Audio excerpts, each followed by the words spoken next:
Hey, hey. Hey, hey. Is this thing on? Oh, why is it?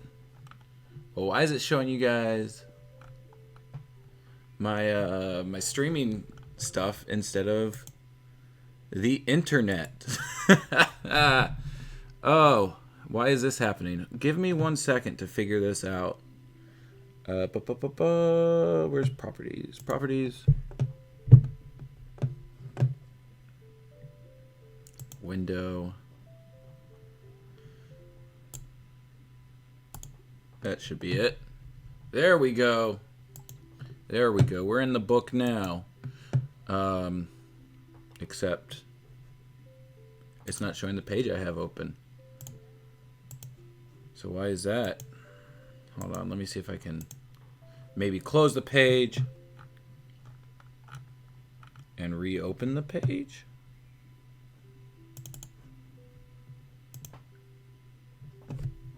Oh dear. Why is it not? I don't know what's happening. I woke up late and did not have time to fully troubleshoot. Let me see if James can help me out. James, help. Why? This is the joy of going live, right? Let me see. Is it? Will it hop to my other tabs at least?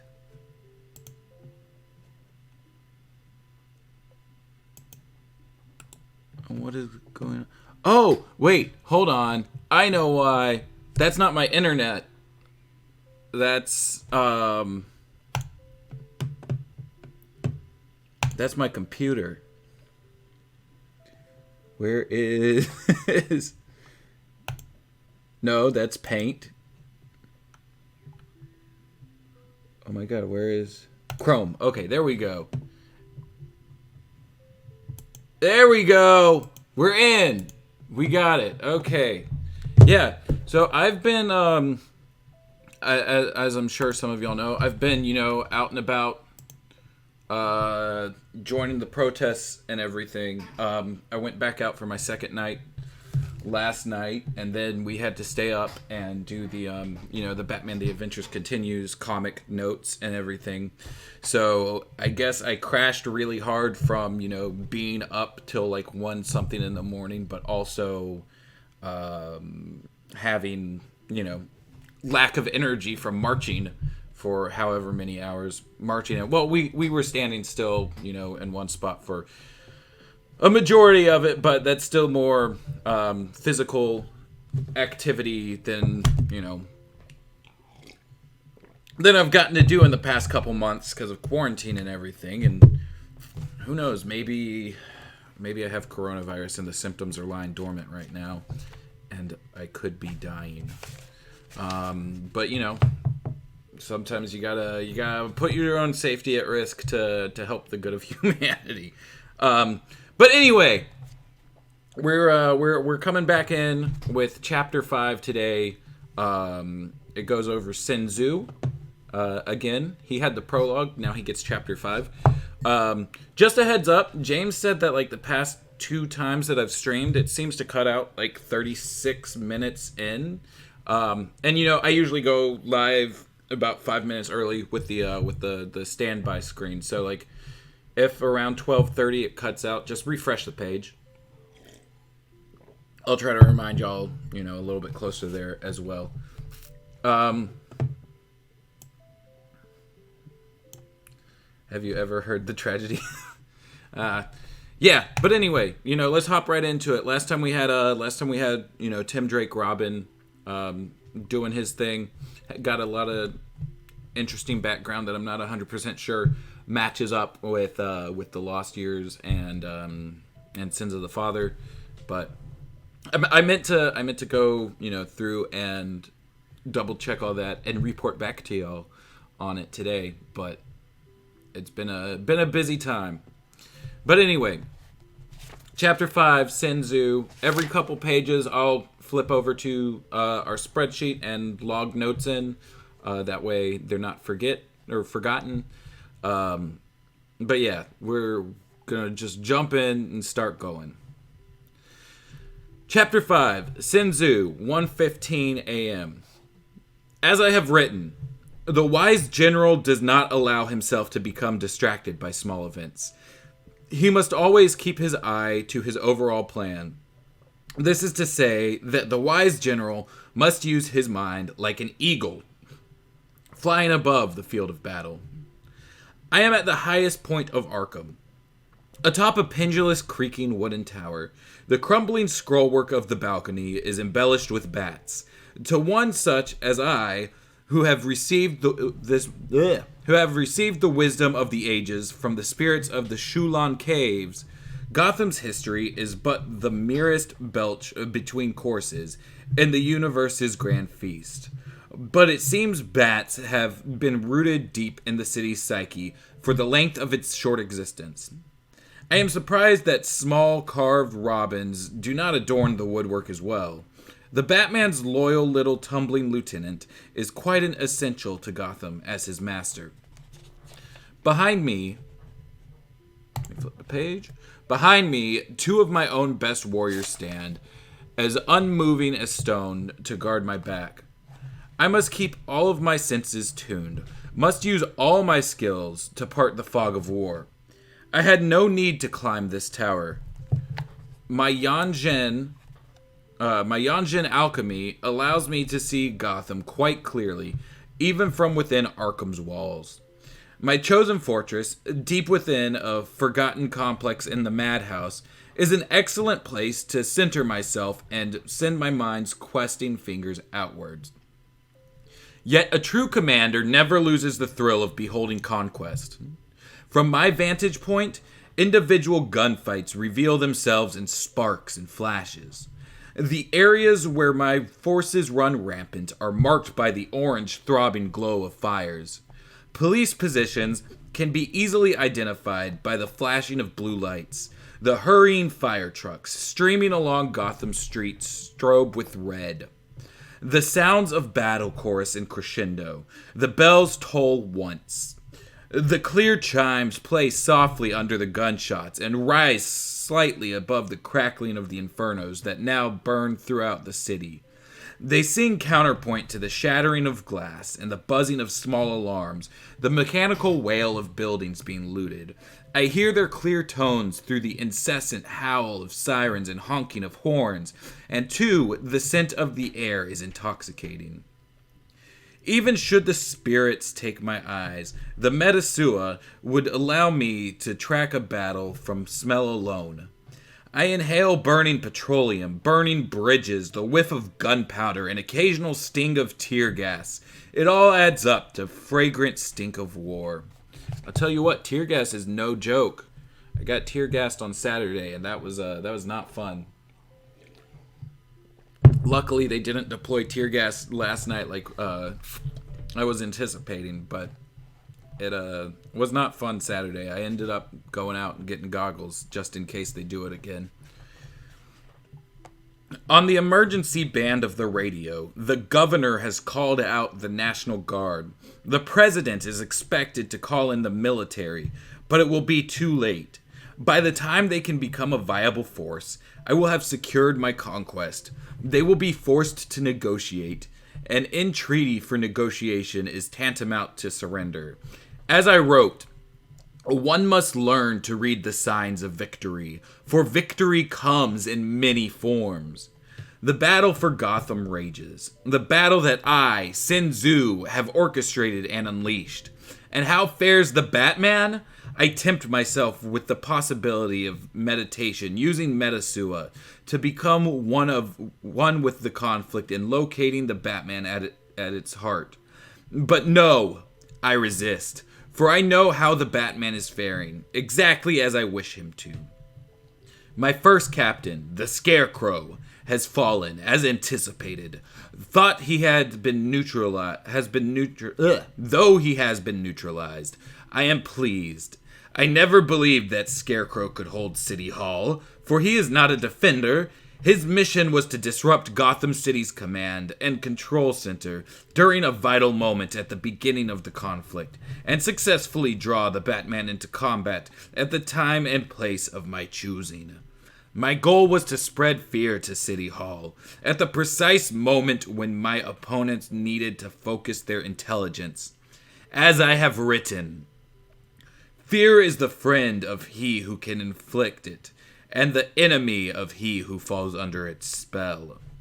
Scarecrow's shock attack rendered Commissioner Gordon temporarily ineffective, thereby forcing Gordon's policing troops into a position of vulnerability. For soldiers who lose their center and chain of command quickly become a mob. A mob that is as likely to inflict casualties upon themselves as upon their enemies. By creating so vivid an opening volley, Scarecrow bought my anarchy forces valuable time to disperse inside the city and wreak general havoc. I have created a crisis for my enemies that they are unable to manage. So far, we don't have too much to put in the spreadsheet. I want to say we've had Commissioner Gordon already mentioned. Yeah, I just saw him. Yeah, we've had Commissioner Gordon. We've had, Scarecrow. Sin Tzu's already been mentioned. We have capitalized the governor and the president. So whoever those folks are at this time. And then we got Shulon Caves. We've already heard about his alchemy. We've already heard about his Metasua. So that's basically what we've got so far. So let's flip the page. Let that load for a second. My hair is getting really long, you guys. Guys and gals. I assume there might be a gal or two out there. And the Batman has revealed his primary flaw. Compassion. God damn, I wish I had that for the video! Well, now we know I was right. If Sin Tzu says I was right, then I was right. I should have known. The Batman did not kill the Scarecrow. Don't forget the non-binary. Yes, that too. Like I said, I'm a little off my rocker from, just waking up. But yes, non-binary folks, I'm glad you're here with us as well.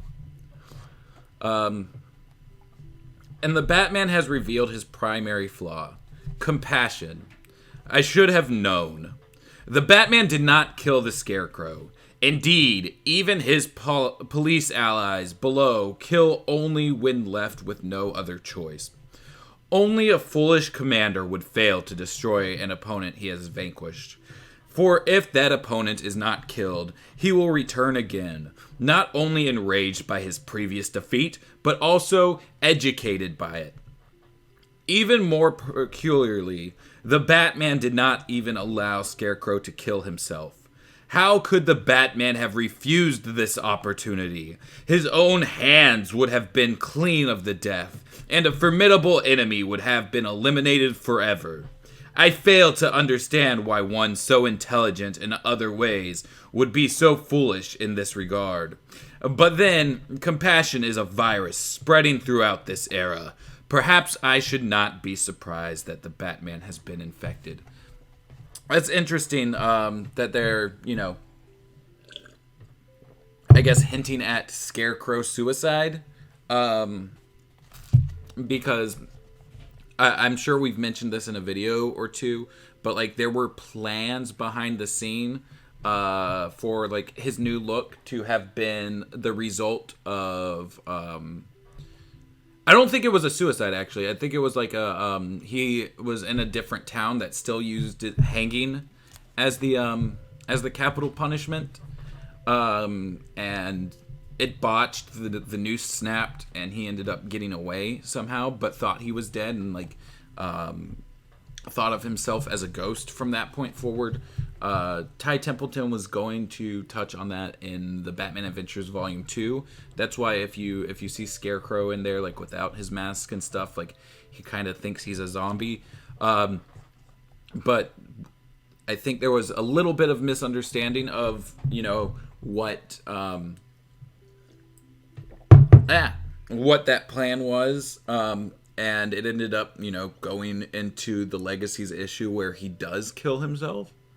And ended up, with Hades, I think, was in that issue. Which I think is a really cool idea. It's just a shame that, the Batman TMNT ended up coming first and kind of was like, nope, that's not what happened. He made the suit because he's scared of the Krang. But, hey, both good ideas, I guess. All three good ideas. Let's see. I have learned something most valuable. This will be the key to the Batman's defeat. The spirit voices assent. They are very near. They, too, scent the blood in the air. I chose my first captain wisely. I have crafted each mission to maximize the strength of my captains without exposing their weakness. My other chosen champions will be used with exactly the same precision. The spirits hum their approval. A glorious unity affirms my bond to them. I am at the height of my power. Now to send the Batman into the waiting arms of his next opponent.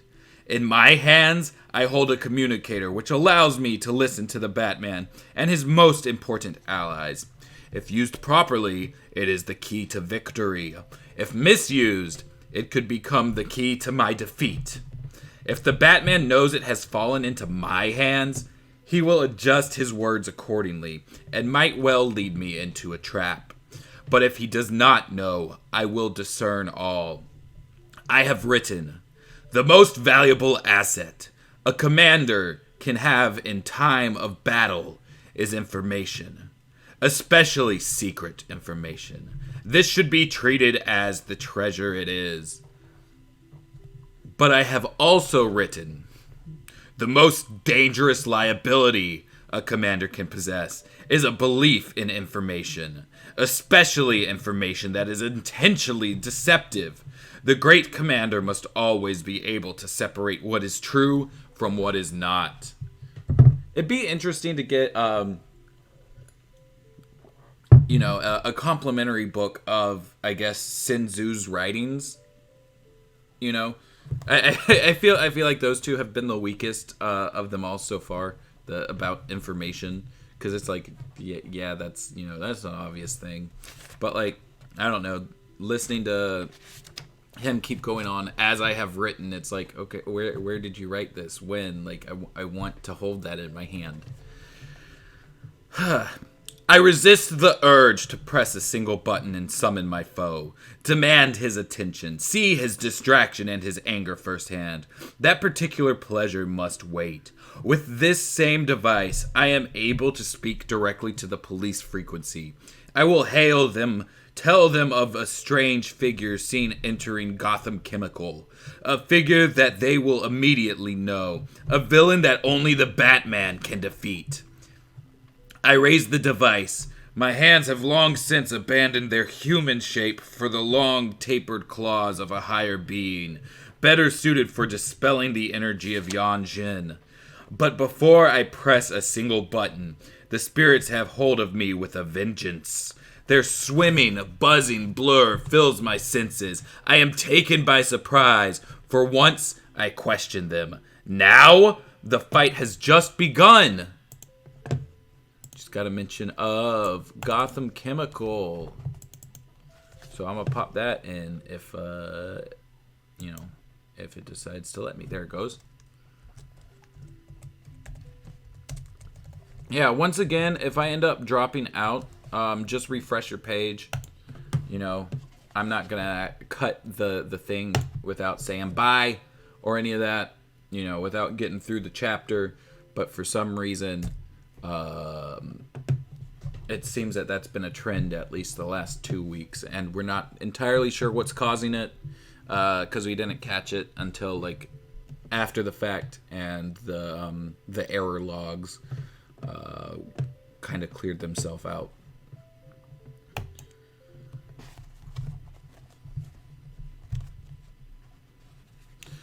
They insist, angered, that I would resist their pull. We are one. The spirits and I, and their temporary disapproval fills me with nausea and weakness. I yield, and the battle before me dims. There is something they want to show me. I have no choice. They take me back to the beginning. I will never know my real name, nor that of my parents. I was abandoned by the side of the road while still in swaddling clothes. My parents were most likely refugees in one of the numerous wars that ravaged my country. Possibly, they were killed for their jewelry as they fled, and their precious son was overlooked in the carnage. Or perhaps I simply became too heavy for my exhausted kin to carry a step farther, and was dropped, without regret, like so much waste. Understand that in my culture, to not know your heritage is a burning shame. Family is paramount. Without ancestry, without a past, better that I should have died by that roadside than live completely without human ties, completely alone.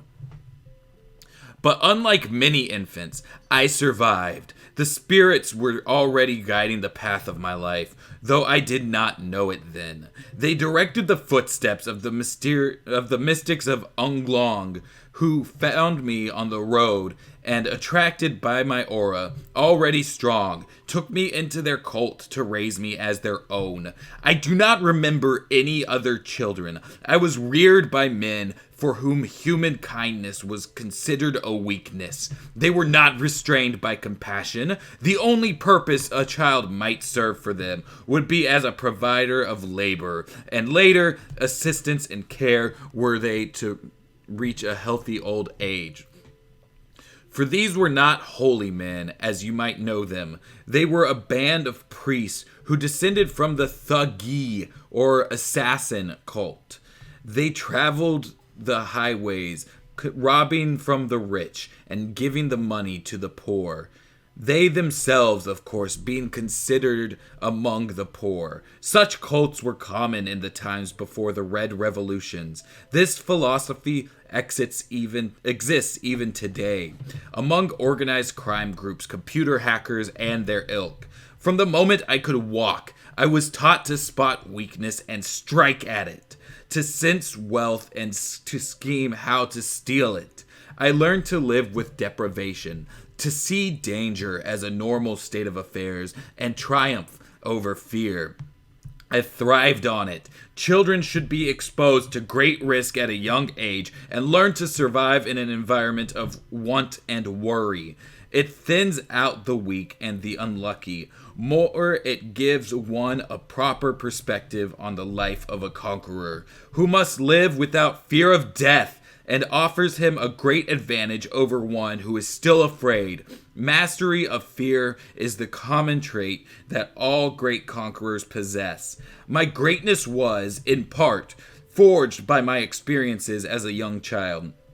When it was my job to lure enemies into traps, I remember with particular clarity one occasion when we were pursued by hired thugs who strove to arrest us. Our head priest, Shin Kier, believed that a local prince named Jo Ni had hired these men to track and kill us in retaliation for our having recently kidnapped and ransomed his son. I felt great loathing for Shinkir. He was a weak man who was bound by archaic notions of honor. Have I not written that the code of honor is the province of fools, but the appearance of honor is the possession of the wise? This I learned from the downfall of Shinkir. We had no choice but to ambush Joni's men. I was sent out as bait. On my way to the marketplace to buy provisions for our band, I would be conspicuously dressed as I had been the night we kidnapped Joni's son. I was sure to be spotted, and I was. When I was followed, I led the unsuspecting men to where the Thuggees lay in wait. Okay, so we got a couple things on these past few pages. We had what? There's Ung Long, I believe, is one of the spots where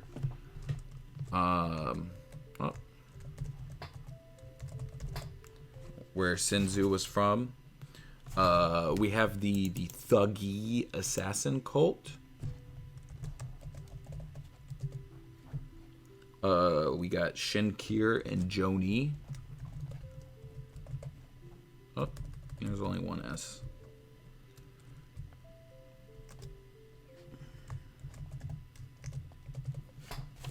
And then the Red Revolutions, is that like, I'm sure that's a real thing, but like when did that take place?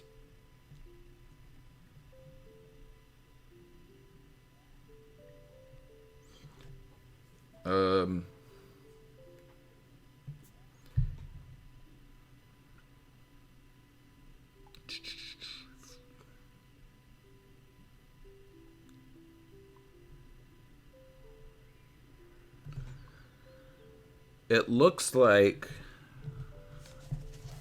what they may be referring to is this event called the October Revolution.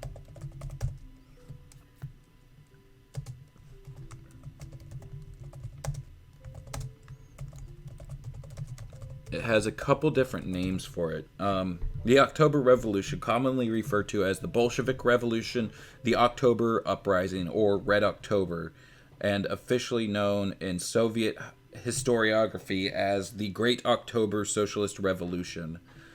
And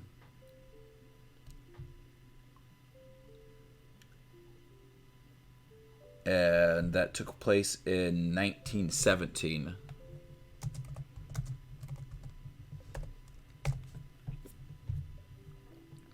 It's not a perfect match, but like we get like one of the names, has red in it, and multiple of the names have revolution in it. So it seems like that might be it. See, Red Revolution, a socialist or communist revolution, origin mid-19th century, earliest use found in Aberdeen Journal. Huh.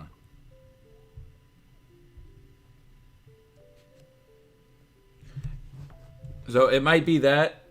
It might be something slightly based off of that happened differently in the DCAU. But I'm just going to, keep that in my time thing just in case. And we can deliberate on that later. We're hitting the part where it's a red revolution, communist revolution maybe, since communism's associated with red. Yeah, that's possible. Like I said, it doesn't seem that there's like a perfect fit. New York Times has Red Century. So that can be looked further into at a different time. But we're hitting that point where it seems to drop off every now and then. So if it does, just refresh the feed, and we should be good to go. But let's see. Did I flip the page? Oh, yes. Oh, I'm not trying to open another page. Go away. Yeah. Okay. The Thuggees descended on the unwary hunters and slaughtered them to a man. Each was meticulously strangled so their clothes would not be stained with blood. In the melee, Shinkir was killed. I knew that Shinkir's brother, Dakur, had arranged the murder so that he himself could lead the cult. For I myself killed Shinkir at Dakur's signal. One must sacrifice what one loves if that attachment threatens victory. Dakur murdered his brother, whom he loved, because Shinkir was an incompetent leader. It was wise of him to do so in such a way that no guilt could be traced to him. I knew from the eyes of the other members of our cult that all knew the true cause and nature of Shinkir's death. After all, was not deceit our life? But they knew as well that it was for the greater good of the cult that the truth not be exposed. Why pursue the truth if the lie is more useful? Loyal troops will accept any crime if they believe it to be for the cause. Yeah, we're seeing a lot of that lately. I know I arranged several other deaths for Dakur as well before finally killing him myself on the 13th anniversary of my rescue by the cult in the darkness of the caves. But that was later. Once our pursuers were killed and our dead were burned, we exchanged our clothing for that of the bounty hunters and took the bodies, dressed as our band, to Prince Joni for our reward. Joni was not a dim-witted man, but even he could not escape death at our hands. Once he realized once he realized what we had done. Later, we sold his head to a rival prince for a large sum. It was the best time of my young life. Of course, not all of our escapades were so glorious. We were not always able to avoid ignobly hiding until some threat had passed. I found this inactivity torture until one such occasion when, pursued by soldiers of the Imperialists, we fled into the caves of Shulan. The moment I felt the cool, wet air of the caves, a part of my inner being rejoiced. Unlike my fellow Thuggese, I did not fear the dark, the damp, or the flitting cave creatures that brushed past us. I felt as if something were calling me, pulling me forward into the depths. I knew that something waited there, something powerful, something old. It had a secret, and it wanted to share it with me. As the soldiers pursued us, we headed deeper and deeper into the caves. At last, the soldiers' voices receded into dim and empty echoes. Still, we continued forward. The Thuggese followed my impatient footsteps, the bobbing light of my small torch. I drove them onward until the tiny, cramped passageways suddenly ceased. We were in an immense underground chamber. I could feel that the space continued impossibly far past each of my outstretched hands and high above my head. Without thinking, I raised my torch to the side of the entrance, and a chain of oiled lights blazed around the perimeter of the huge cavern. My fellow priest gasps. We were not in a cave. We were in a tomb. Hundreds of large terracotta soldiers, carved as meticulously as life, stood in even rows, still carrying the fearsome weapons of an earlier era, guarding the treasure of an ancient warlord, the eternal elite. At first, the thugs were terrified, awestruck at what we had found, but they soon realized that we had come upon a fortune greater than their wildest imaginings. With a greed that overcame fright, they fell to looting and pillaging the tomb, cracking open the beautiful ancient casks and chased boxes, reveling in the handfuls of precious stones and golden animals they found inside. So we got we got Dakur is a new fellow here.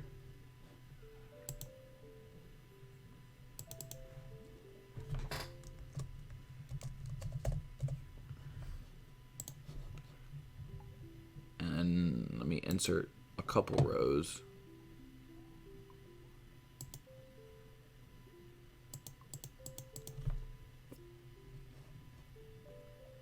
We have what was it, on the 13th anniversary.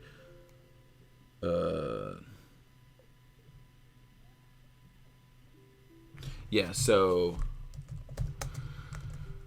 Sin Tzu killed Dakur on the 13th anniversary of his rescue by the Thuggee cult. I'm sure that I'm mispronouncing that. Thuggee sounds like a really weird, like, American, like, dumb thing. It's probably like Thugay or something like that, but they don't really give me much of a pronunciation key.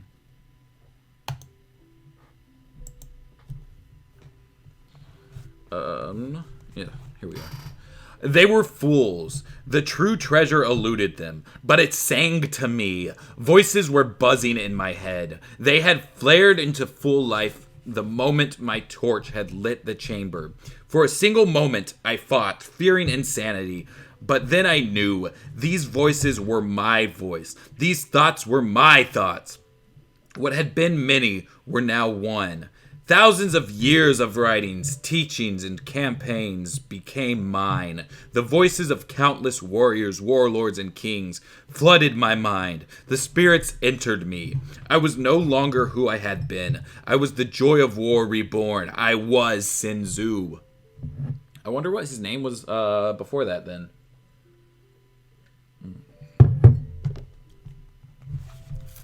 And all of my many lives shouted a single message. The treasure was not the baubles, but the teachings etched on the walls. In the endless days of pillaging the tomb, I quickly learned to read the inscriptions on the walls and on the nameplates of the soldiers. I worked in secret, for as I concentrated on the tablets, I entered a deep meditative trance. The visions of Metasua opened my inner eye. I gained the ability to channel energy into thought into energy, energy into matter. I learned to reverse the normal ebb and flow of thought, pulling realizations in from outside and directing them outward again with killing force. I practiced the art of summoning the energy of the universe, channeling it into grand strategy, and broadcasting it to troops and enemies alike.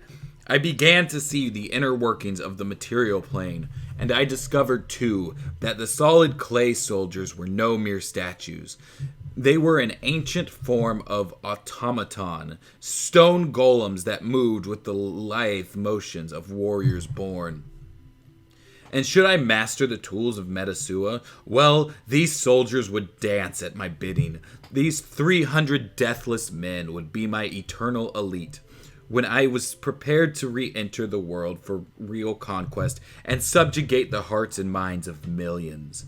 The other members of the cult were too enthralled by their rapidly growing wealth to be disturbed by my long absences deep in the tomb. This was to my advantage, for when the voices of the spirits spoke to me, their words were heard by no others. In fact, during my first brief experiences with them, I would respond as if an ordinary person had spoken. And when the others, who did not share the enlightenment, were nearby and witnessed the spectacle of my speaking to phantom voices, they naturally assumed I was quite mad. They were fools of weak chakra. I had little hope that they would either understand the new path or follow it. But there were those who knew that the gods possessed me. My spirits warned me that Decour suspected I was using the voices as a ruse to gain power in the cult. He would soon try to destroy me. By then, the spirits and I were so powerfully attuned that I knew without question that I must kill him first. But I had to do it in such a way that blame would not come back to me. So, for the first time, I practiced the Yanjin, actively against other living beings, and placed suspicion in the hearts of others. It was stupidly simple. I led them to believe that Decour had taken more than his share of the tomb treasure. We got the Eternal Elite mentioned there. And they were mentioned on the page before, but I just kind of had blanked on that. So it's a good thing they came back up again. Turn the page.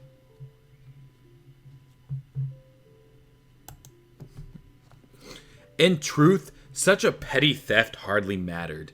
Even the lowest member of the cult could live like a prince on his share of the goods. But greed knows no bound. In fact, I discovered that greed escalates within itself. The more a weak mortal has, the more he will crave. Such is the very basis of capitalism. God damn, go at it, Sin Tzu. Go at it.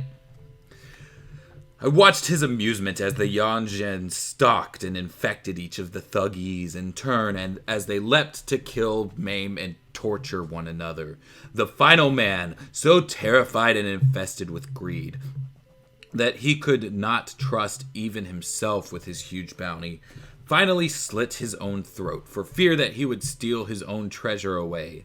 That may have been the last time that I laughed. It was in this way that I learned that the true art of diplomacy is to arrange your enemies so that they will destroy one another, leaving you free of toil and blame. And it was in this way that I was left alone with the voices in the tomb. I now lived amidst the spirits and the dead, alone to study and to conquer. I played the forbidden game of strategy.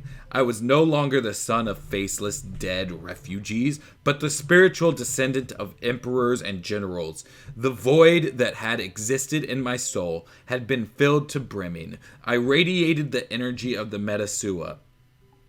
The first step to becoming a great commander is to learn to defer all gratification. Having grown up with the holy men as a sort of ill-gotten adoptee, I had an advantage on this score. For I was always the last to eat and the last to sleep. I had learned the techniques for overcoming hunger with the mind and was able to survive for great periods of time without sleep. Now I discovered that the hallucinations that come with deprivation could be turned into a forceful creative tool. The next lesson was singleness of support. That purpose always is to achieve victory. There are many different manifestations of victory, but only one determinant: breaking the enemy's will to fight. Often in long dialogues with the spirits we discussed will. Will is that place where the spirits meets the flesh. The place where the boundless I will overcomes the mortal I cannot. I would leave the cave and wander to study the art of reading the minds of other humans. At first, I could not help but kill them with my mental intrusions, but soon I learned the art of gentle nudging, the slow exploration of the ego and the psyche. I learned to recognize fears, desires, wants, needs. I learned to pull the levers of human desire to force men to work for my interests. My discoveries could not help but change me. My skin turned golden from the inner lights of Metasua. My eyes glowed with the white fire of enlightenment. My body's carriage changed to support the deliberate, graceful movements necessary to better deliver the intricate motions of Yanjin alchemy. The jagged yin-yang sign, the symbol of Metasua, the martial art of meditation, etched itself deeply into the bones of my brow, echoing the circular saw blade of thought I used to cut through my enemies. My hands became long, tapered weapons of precision and destruction, heavy with death. So, when at last I re-entered the world, the eternal elite at my back, it is no wonder that some thought me a demon. My military exploits are legendary. They pass before my eyes in blurs of conquest. My deeds, past and present in this life, and in my hundred of others, will be studied for centuries to come.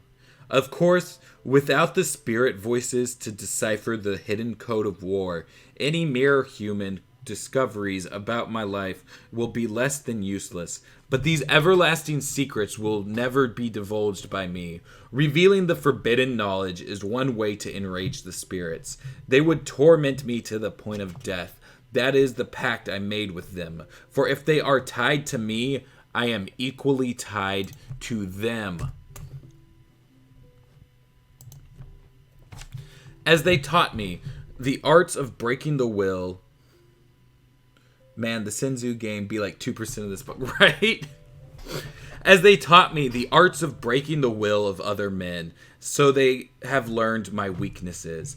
We are one, but is not every creature sometimes of two minds? When I am doing their will, they fill my body with unnatural power, such a great power that it can be seen by other men. When they sense I am straying from the true path, they shriek at me like banshees, threaten to desert me, remind me of my mortal flaws, or flee altogether.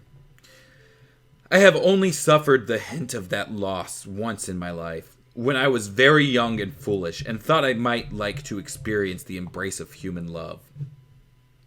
It was not worth the trade. Death is preferable to the endless torment that is desertion by the spirits. My lover, barely able to understand and acknowledge their presence, begged me to forsake them, as if that were even possible. Wringing her small white hands, she claimed that they were spiteful and jealous, and would forever come between me and any meaningful connection to another living human being. I thought to force her into submission, but the spirits guided me away, deeming her unworthy of the effort. They bade me merely to forget, so I abandoned her to her base humanity. What need have I for mortal softness? I have conquest to warm me. Only victory brings satisfaction. And it is true to say that I have had great victories. Never did I lose a battle that was winnable. And when a battle is not winnable, no matter what the outcome, it cannot be called a defeat. It is called a submission to inevitability. Or so my rivals have claimed when I planted my flag in their vitals. The spirits and I live only for this battle. I am no governor. I have no interest in ruling my conquered territories. Peacetime for me is nothing more than a pause between wars. And here is where my malaise set in.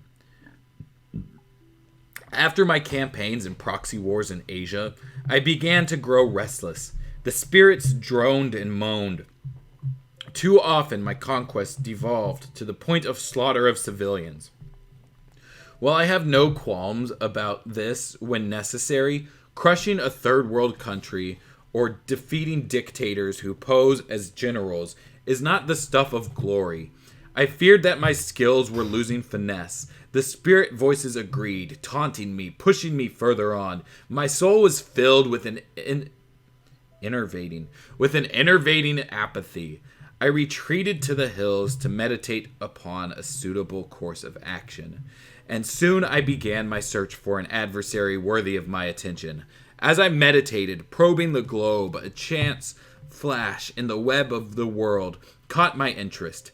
It was a foreign language newspaper rolling off the press. The pain and fear in every printed page itself wasn't the draw, nor was the article about a masked vigilante. It was the picture that accompanied it. A drawing of a creature, half human, half bat, looming over the skyline of Gotham City.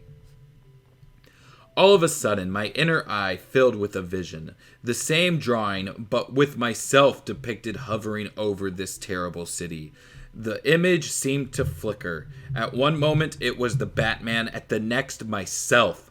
I knew this creature. I knew his single-mindedness and dedication. I knew his obsession with strategy, his devotion to his cause. Such men are rare. It would pick the symbol of the bat. To conquer him, I must find his cave, and to do so, I must learn to hear the soft sounds he makes in the dark, though his darkness is not a physical darkness, but of a very different nature. In my meditations on the Batman, I tried to find the source of his blight. It must have come in childhood, for a creature like him can only exist after years of training. Has he lost his parents?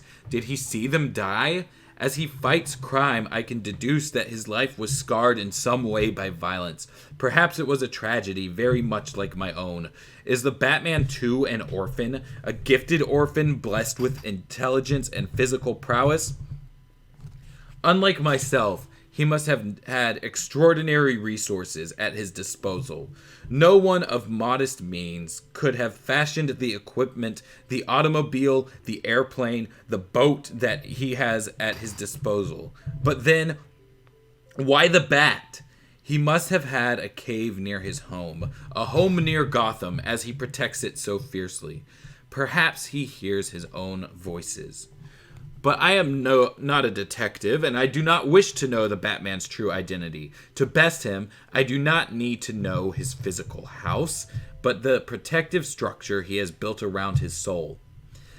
I bear the man-creature no personal grudge. To simply kill him would be artless. I must defeat him first, and therefore I am determined to threaten what is most important to him. Gotham City. For the Batman is the commander of Gotham City. He has no official title or address, but the men who own these things turn to him when peril closes in. It is what the Batman most fiercely protects. So I would attack Gotham City, but it could not be an overt military attack. It was my objective to fight him on his terms, his turf, as the Batman is not a military commander. To visit an asymmetrical attack on him would not only be ingenuous, but would entirely miss the point of my objective. Ingenuous or ingenious? I feel like those are both words. Oh, looks like it did cut out. It took longer this time, but looks like it did cut out. Are you guys still here? Have you refreshed your pages? Because I'm getting something that says "Welcome to the chat room."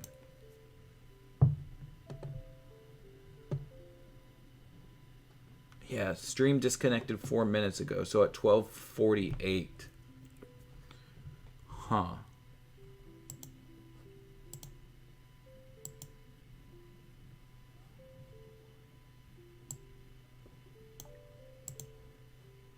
Oh no.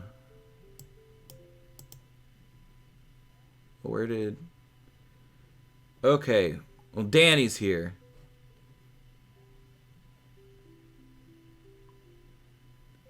Okay. I'll have to look into this, I guess, afterwards, but now I know. And Din's here too. Okay, sweet. Well, y'all are still here. James is probably wondering what's going on. He's probably like, where'd the stream go? Hold on, I haven't eaten anything, and I grabbed this yogurt, and it's been like an hour, and I don't want it to get, nasty. So I'm gonna, try to eat some of it while, going through the rest of this.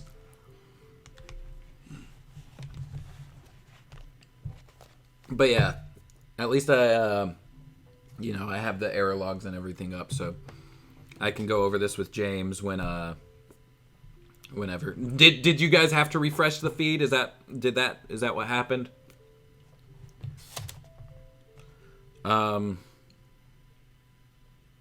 Where was I? I was weirded out by the word ingenuous or ingenious. I'm not sure. There it is. Okay. Let me see. Ingenuous. Here's the definition of ingenuous. Okay, so ingenuous is a word. Innocent and unsuspecting. Okay, tight. So I did not pronounce it wrong. I don't know how long it disconnected for, but hopefully we didn't miss out. Restarted itself after a few seconds. Okay. On the iPhone app, it just pauses and I have to close and reopen it a few times. Huh. Okay. Well, we've got the error logs and everything, so James, we can go over this later. But I'll keep going. We've only got a couple more pages left. I'll restart from the paragraph that I was on.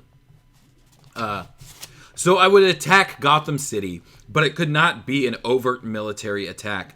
It was my objective to fight him on his terms, his turf. As the Batman is not a military commander, to visit such an asymmetrical attack on him would not only be ingenuous, but would entirely miss the point of my objective. Likewise, positioning myself as yet another costumed criminal would put me at a disadvantage and ensure my defeat. Whatever my opinion of the Laughing Man and the Riddling Man and the rest of their ilk, there can be no doubt that they are better criminals than I. If the Batman had defeated their petty plans, he would defeat mine should I emulate them. Like all profound insights, my revelation was obvious when it came. The greatest of war plans are eternal. Only the particulars change. What really is the difference between a rock and a rocket as weapons, save for the size of the battlefield and the nature of the target? I would base my conquest of Gotham City on the taking of the Nonchak dynasty 3,000 years ago, when a great general defeated an entire kingdom by collecting those banished for crime, insanity, or sorcery and using them to conquer all of Nonchak. Okay, so let's see. We just got mentions of Joker and Riddler, but I think they were both mentioned in the prologue.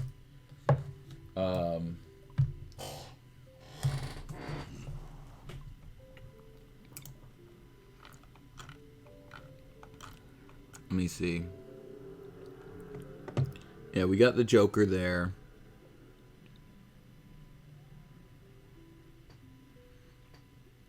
I could have sworn that we had... Yeah, the Riddler, Edward Enigma. Okay, yeah. So we've got the Joker, the Riddler. We've got mention of the Nonchak dynasty. I feel like dynasties are named after people, but they are also situated in specific places. So I'm gonna put that as a location, I guess. I wonder if that was a real...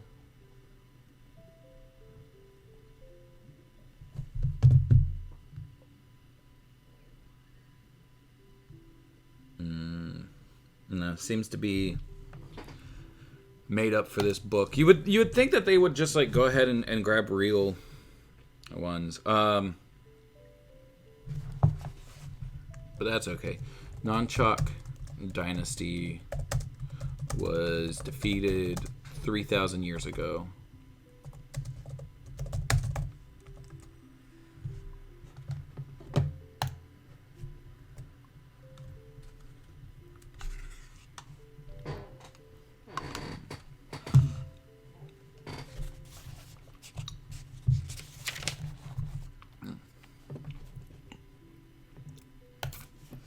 All right.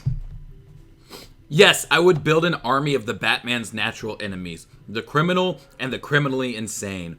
I would bring him not just individual battles, but a finely developed war.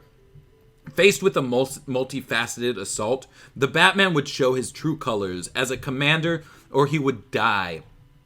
I would take the field. The first step of a military campaign is always a survey. I had to find a way to slip into Gotham unnoticed. Basic meta-sua techniques dictate that criminals are among the easiest people to manipulate, because they often lack the ability to control their impulses and thus are susceptible to suggestion. Curiously, this is true of brilliant criminals as well as stupid ones. It is also true of American covert operations officers.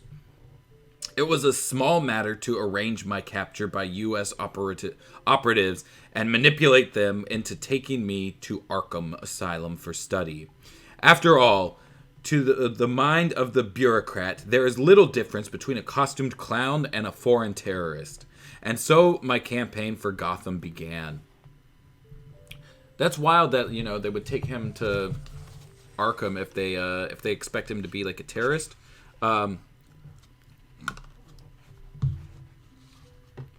We learned in today's Batman: The Adventures Continue that 9/11 happened, and you would think that they would take terrorists to like Gitmo, though I guess technically this would, with Timm's age, this would be set before 9/11.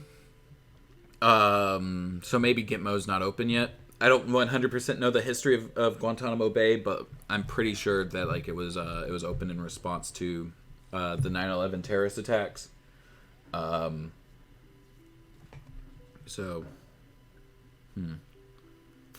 even then, like, it's kind of weird thinking about now that 9/11's canon, that like this happened in Gotham, not too long beforehand. You would think there'd be some kind of protocols set up.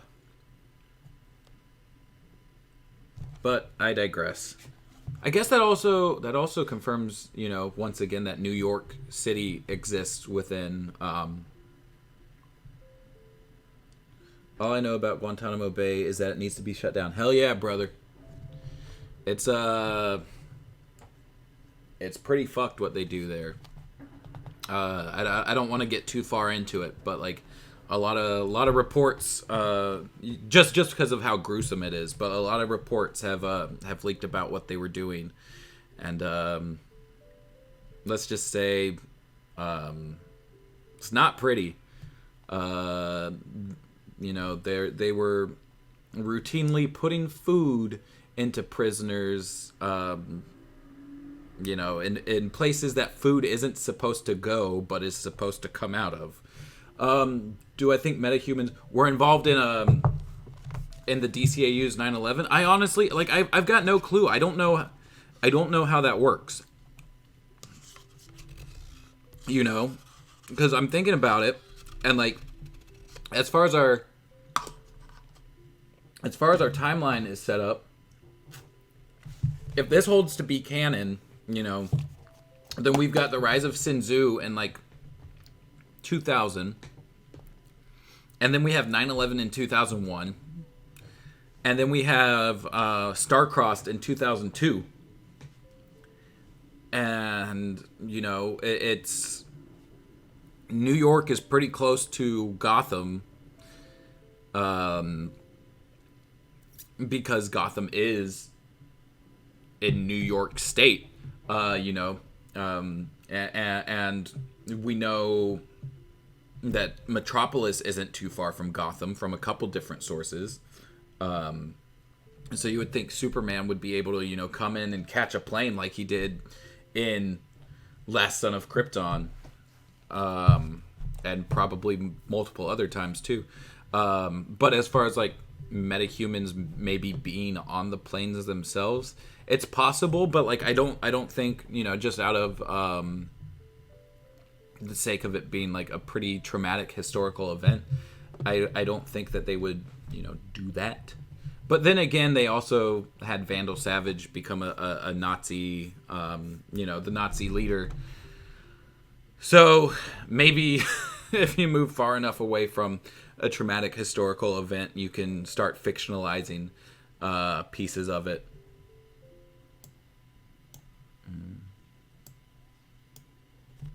That's possible as well. That Superman just wasn't. They really have a lot of traumatic events in the DCAU, really big things that just happen back to back, and you don't very often get the citizen side of it. Where was I? American. Oh yeah, the part about the terrorism. Let's see. And so my campaign for Gotham began. The spirit voices released me.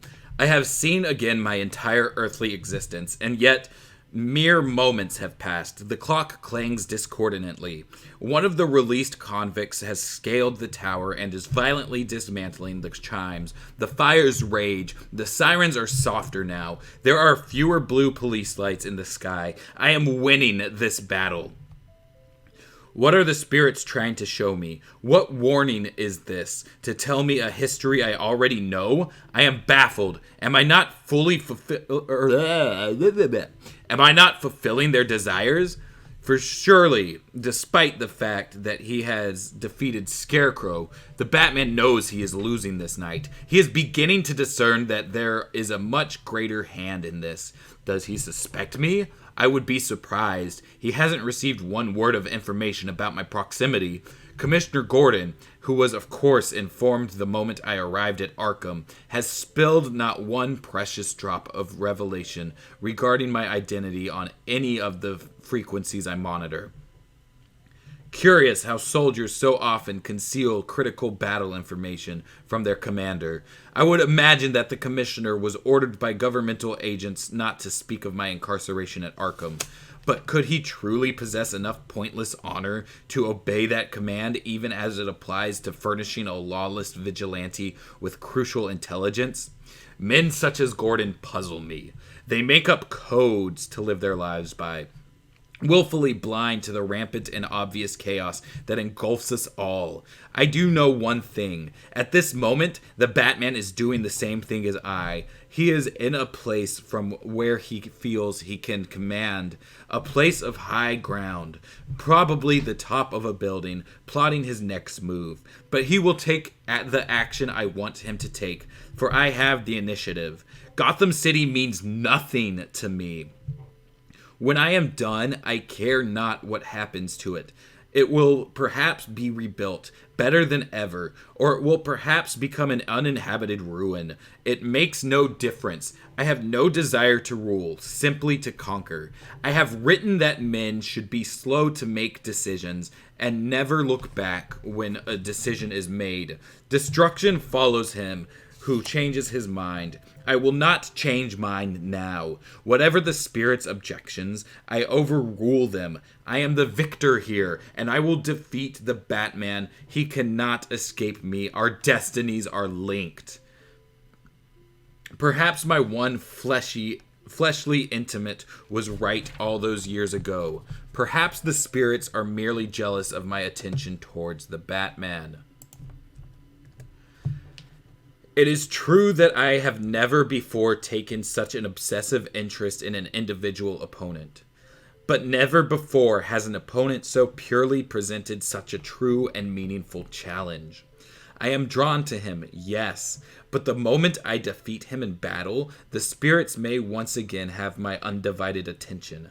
I reach out and dial the police commissioner's number to tell him of the being named Clayface. The next threat to Gotham has been unleashed. Okay, so really quick, we've got the American covert operations are mentioned, and then we've got Clayface mentioned, and then that seems to be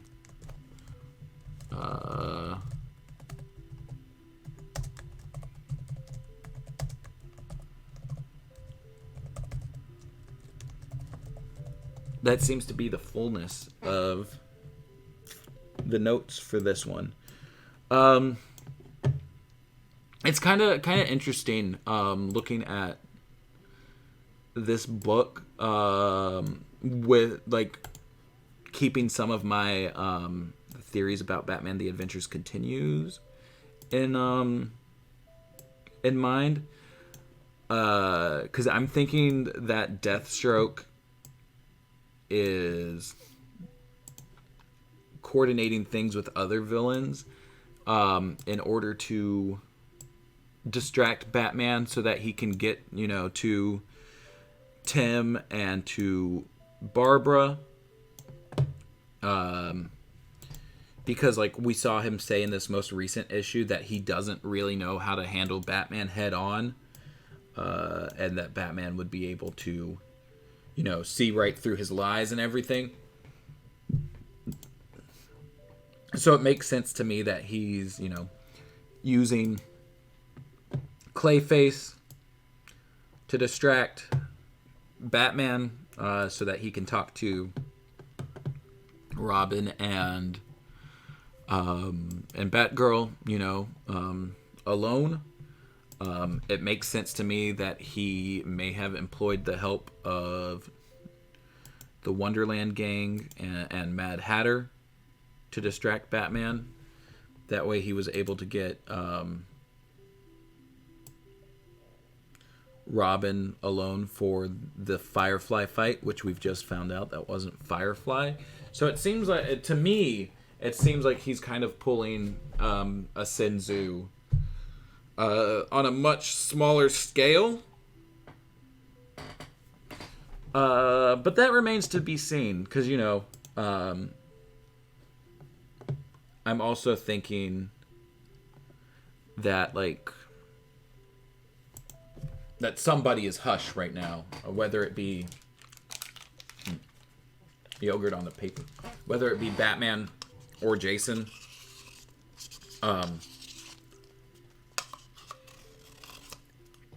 Which maybe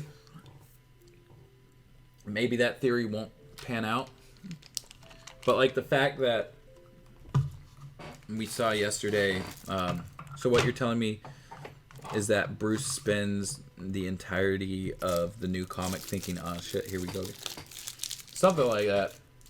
But like there's something that's like really hitting me weird, that like Bruce wasn't able to identify Jason from the satellite photos that we see in this newest issue. And that Jason, despite how he's been talking the past couple issues, seems really shocked that that Deathstroke aims to kill Batman. So something tells me that like Jason's not the same as we've seen him. So I don't know. I don't know if that's enough to say, oh, it's still Hush. But like it really felt like they were going heavy on the Hush clues in that one issue, and now it just seems like they've kind of vanished, right? Because we got the Hush Hush, we got the Unraveled line, and we got the which like the Unraveled was like the lettering was bolded, and then we had like the Bruce eyes kind of look weird. But then we haven't had like any other hint of that, you know, going forward, unless like I haven't actually read Hush, so maybe there could be something that I'm missing, but I don't know. But yeah, that's, you know, that's the chapter and the notes for today. I've got some stuff to do to take care of before going back out and rejoining the protest tonight. No, I haven't read Hush. I know the twists and turns kind of, but I have so many comics that like I still need to read. I didn't actually like start trying to keep up with comics until when was it? Like when Doomsday Clock started coming out, I guess. Before that, like I had made a point to specifically be picking up the Batman TMNT adventures, and I had been picking up the Batman Beyond Rebirth. But once Doomsday Clock came out, and then the Batman Wedding, that's when I really started trying to, you know, keep up with things. And there's always too much to not to just keep up with, but to like go through the backlog and read. But before all that, like it was just whatever comics came my way over time. I would read those, but like I didn't really go out of my way to, you know, to pick up more stuff. Cartoons and you know, stuff on the screen's a lot easier to digest for me, because you know how long it's gonna take to get through it. And you don't really have to think about the story. It just comes at you. But yeah, I've got some stuff to take care of before, you know, rejoining the protests and all today. So I'm gonna go ahead, get off of here. I think we're discussing trying to figure out a charity attached to, attached to all of these, the protesting and everything, the cause, that we can try to funnel some money to through the Watchtower database thing, because like we're in some interesting times, you know, and it's kind of wild that, you know, in the year 2020 we still have to fight for basic human rights. But that being said, I'm gonna go ahead and go get myself together, take care of some stuff. I love you guys. You know, take care, and I will see y'all next week, or, you know, in the Discord or online elsewhere. But y'all take it easy.